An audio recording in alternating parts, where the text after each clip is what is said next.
والمرسلات عرفا فالعاصفات عصفا والناشرات نشرا فالفارقات فرقا فالملقيات ذكرا عذرا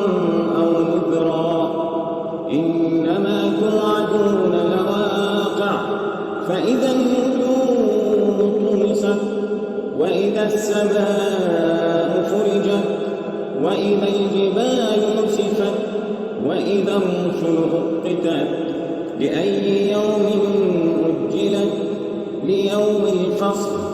وما أدراك ما يوم الفصل ويل